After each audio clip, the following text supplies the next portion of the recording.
Ladies and gentlemen, today is a sad day. This is it. The final Generation Zero dev letter is here. After 6 years of development and updates, Generation Zero is wrapping up the story, and the final update was the one that we saw just a few weeks ago, the hotfix.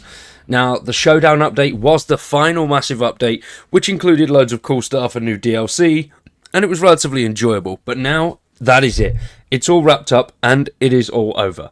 There are many questions that people have. There is an FAQ in here going over what will happen over the end of Generation Zero now and the rest of its lifespan, and a nice dev letter from the team. So hopefully this is a good goodbye. From many people I've seen that it is. There's been a lot of comments on the dev letter, and I've seen a lot of comments on social media, and it's nice, you know, not in a bad way that it's good. It's not, oh, great, they're going, thank God for that. No, it's been great, and, well, besides doing a lot of fixes and updating things, there's not really much more they could do. There's a lot of things that could have been done many years ago and slotted in there, but those things weren't done, and I feel like leaving it as it is, I mean, that's as good as we're going to get. It would have been nice to have another couple of hot fixes just through January, just to see if there's anything left that they can work on and fix as much as possible before they finally finish with development. But unfortunately, that's not the case. We do have a really nice letter, so let's check this out and see what the team have to say for their final goodbye. Well, we made it. Active development on Generation Zero is done. We've wrapped it up. GZ has been an amazing project, an incredible world, and a blast of a game that we're profoundly proud to be a part of. We're so thankful to our team that dedicated themselves to build Osterton, Phoenix, and its deadly machines. The unique story and experience we brought to life thanks to a strong creative vision and unwavering efforts. Which, yeah, it was a good vision. Started off absolutely amazingly. Things went a little bit downhill towards the end, but overall, I do think Generation Zero has been a great run, and overall, it is a good game. It's enjoyable. I know people that have got hundreds and hundreds of hours in it, and I'm one of them myself. I've played with loads of people. I've met so many awesome people through Generation Zero, and I'm really grateful for that. And many of you, you know who you are. You've been parts of the videos. We've played together. There's a Discord community, which I don't talk much in there, which I will get on that. I'm gonna start talking more. I rarely check Discord, if I'm honest. I'm a little bit lazy in that regard. But yeah, I will try and get back in there. But there's some awesome people in there that have been with the channel since we started, and with Generation Zero. So my whole channel really started out on GZ. So, you know, it's a big part of the channel, and I'm grateful for it, and I'm grateful for all of you guys for sticking around for the past 6 years. So a massive thank you for that. We will do another video going over the last 6 years, maybe in the start of February, sort of mid-February, and everything Generation Zero that has happened. So look forward to that one. If anybody's got any input, anything they want to say or want to be a part of it, especially people that have been here from the start, let me know in the comments down below. But the team continue to say, over nearly 6 years since the launch, the game has continued to grow, and we're in awe of the shape that it's taken. Not only did the story of GZ, Phoenix and Osterton unfold, evolve, and finally end in such an epic conclusion, but so did the world, the machines, and the gameplay. However, GZ still remains much of a mystery.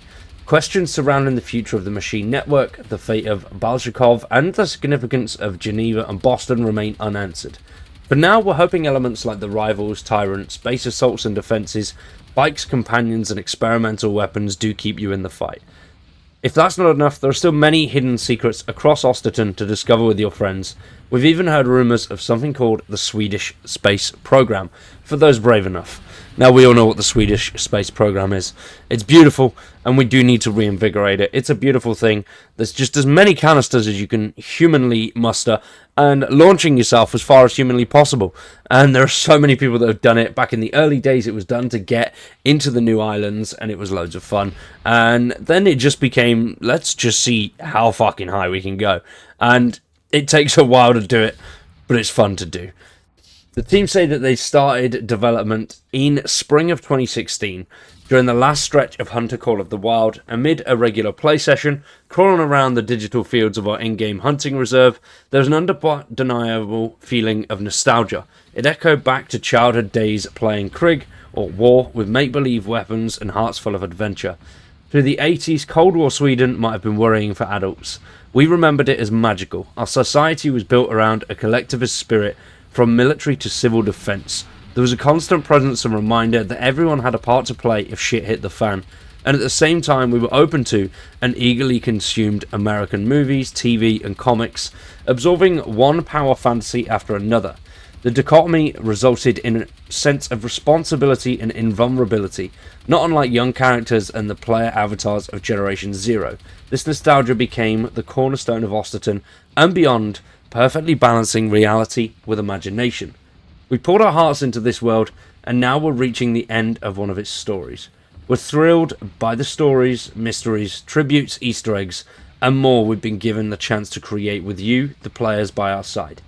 Because none of it would mean anything if it wasn't for all of you. We've been blown away by your engagement, ingenuity, and passion from the first closed playtest to the final showdown. A heartfelt thanks to you all, and we hope you'll keep finding excitement in the game for a long time still. We also hope to see you again in the future. There are more Generation Zero stories to tell. The Generation Zero team. That was, that hit a nerve, that did. That was, yeah.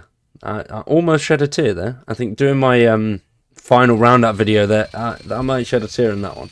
It's been overall an amazing 6 years for the game. It's been a really good game. It's had shit hit the fan, things went wrong.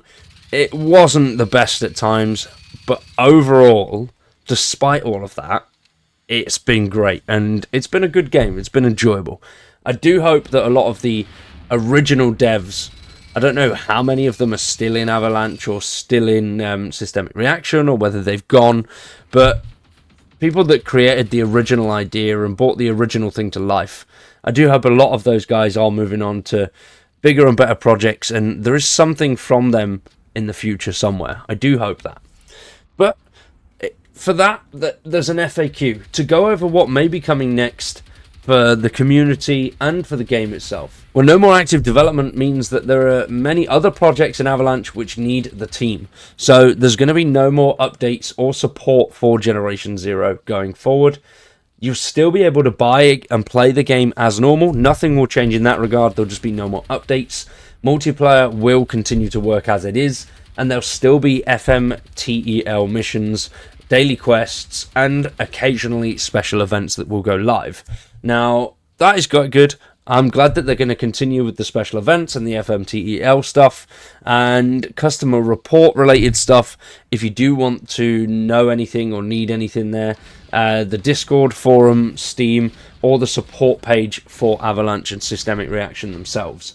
Now, for all of their community stuff, like X, Instagram, Discord, all of that, they're still going to keep going. They're still going to be up and running. So if you are following those, keep following them. We'll see what happens there. And for the forum, they're trying to figure out a way to save the information with the aim to compile all of that and close the forum. But until they've got a good solution on how they can do that properly with all the information staying there, it will stay open, but no longer collect bug reports from forum posts. Any issues should be supported through the support page, which if you need that, I will link it in the description down below. The Discord server will continue, but moderation and management will be handed over to the community, and they'll still be there to chat every now and then, as well as the YouTube channel, things like that. That stays active, but they will no longer have any new content in there. So Discord, things like that, Discord, YouTube, Twitch, they're all going to stay on and open, so you can go back and view old school stuff if you want, but that's it. No more new content will be going on those, which it's a shame, but yeah, it would be nice to see some little bits from the devs here and there, but I suppose that would go to different games and different studios depending on what they're all working on. So one of the big questions is, what are they working on next? There's no up-and-coming titles that are ready to be announced, but you can be a part of the Frontrunners program, which I've mentioned the Frontrunners many times before. Just Google Frontrunners program. I'll put a link in the description as well if you want to know a little bit more. And you can join their Discord. It's basically Avalanche's playtesting, where you can playtest prototype games that are very, very early in development. So there's some cool stuff in there. I'm a part of the front runners. I've played a game that they've been working on already. It's not got a title or a name or anything like that. I haven't checked it in a couple of weeks. As I mentioned, I'm not very good at Discord. But yeah, I haven't checked it in a while, so there might be new stuff on there at this point. I'll have to have a look. For now, though, that's it for Generation Zero. That is wrapped up. I've still got, a few videos left in the pipeline, so throughout February, early March, so there'll be a couple of videos going up. Not much, probably once every other week. And then I think that'll be it for me as well. I will wrap it up with one final video. But yeah, hopefully you've all enjoyed. Sad day, but a nice day at the same time. The team are moving on to bigger and better things. And hopefully, you never know, we might get a GZ2 one day.